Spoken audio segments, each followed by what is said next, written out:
I've always wanted to ask you this question.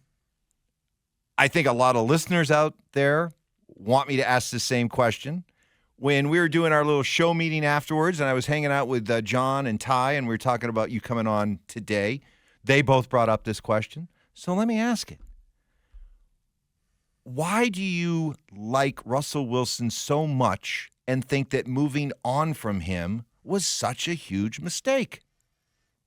I like Russell Wilson because he's a playmaker, right? I like Russell Wilson because it's 4th and 2 in Buffalo.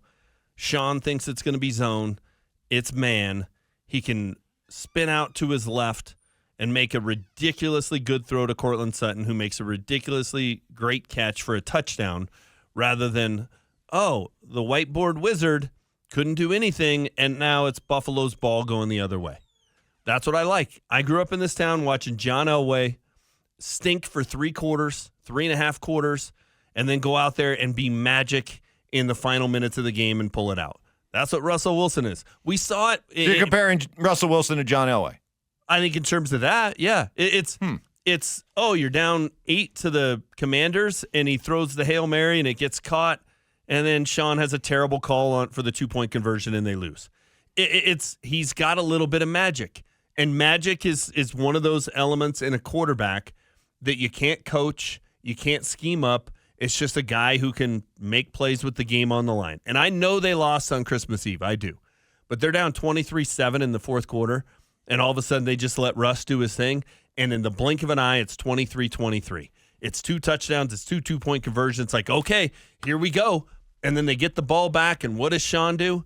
He throws the wide receiver screen. It gets stuffed for a loss of 3, and it's 2nd and 13. It's like, just let the guy do what he's good at doing, and he can be special. That's what he was in Seattle.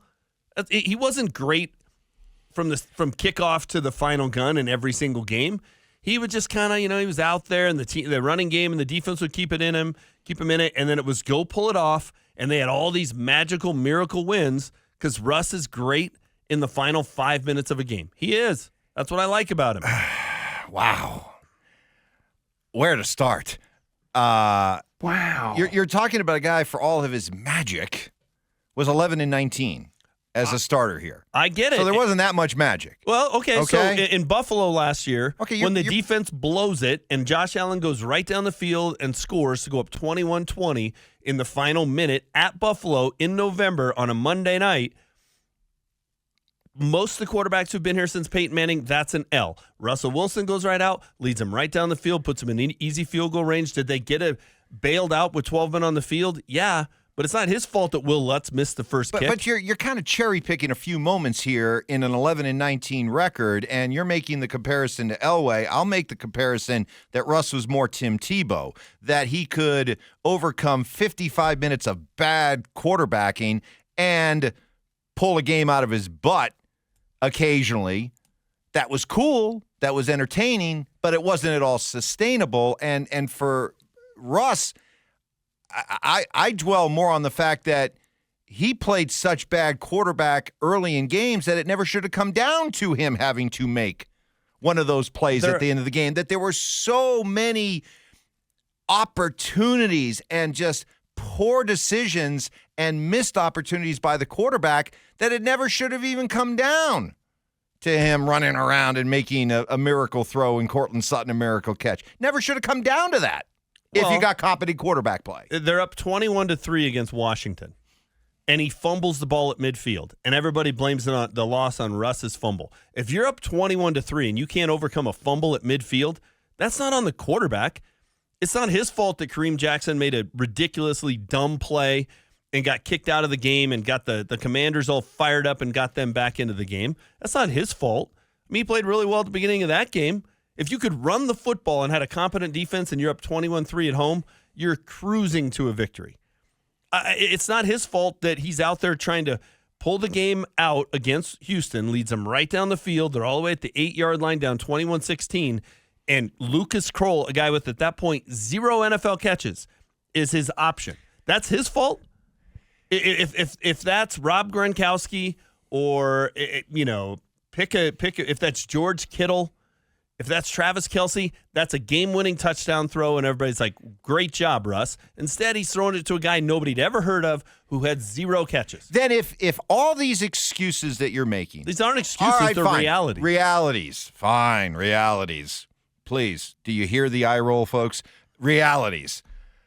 Then why doesn't the rest of the league recognize that? Because in a league that is consumed, obsessed, desperate to find a quarterback, you've got Pete Carroll saying, yeah, I'm done with the Russ experience.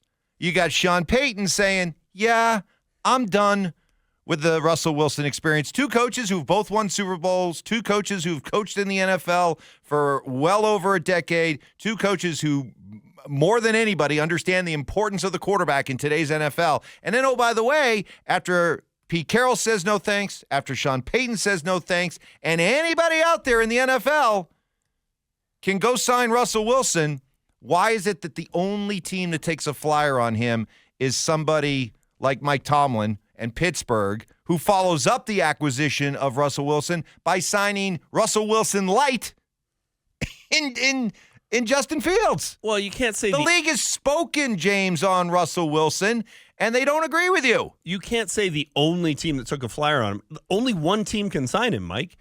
You couldn't have 8 teams sign him. It's not like, we saw all the offers that came in. Come on, there was not this huge bidding war for Russell Wilson. And the only team who went and signed him was arguably the most successful coach in the league currently now that Bill Belichick is no longer coaching.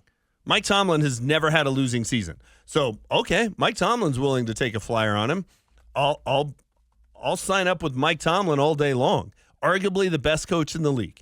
Okay, and then he went out and got a backup that can play a similar style to Russ. That makes sense. So if Russ goes down, you don't have to totally switch gears and change your offense. You want to have a backup that is similar in terms of stylistically how he plays the game.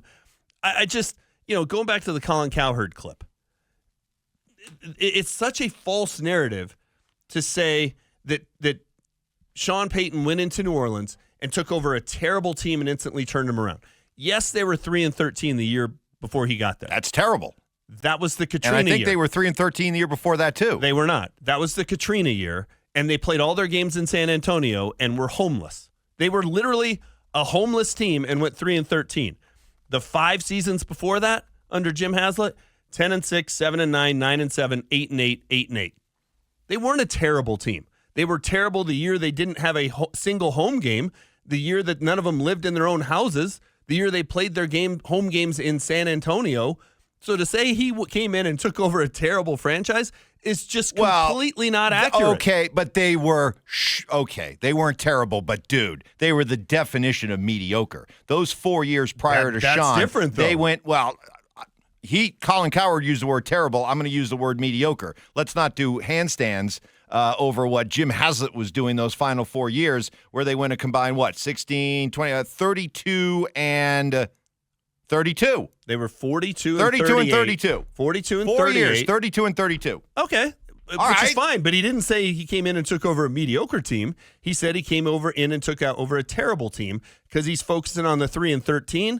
2005, the Saints had 0 chance of being even mediocre when you're playing all your games, home games in San Antonio, and everybody's living out of apartments. Well, the fact remains, though, that within 4 years of taking over, my words, a mediocre team, which before being a mediocre team were literally a laughingstock. They were the Aints with fans wearing bags over their heads. Within 4 years, they win a Super Bowl. Okay, but his first 3 years, 10-6, 7-9, 8-8. Basically what Jim Haslett was doing other than the Katrina year. They were the same team.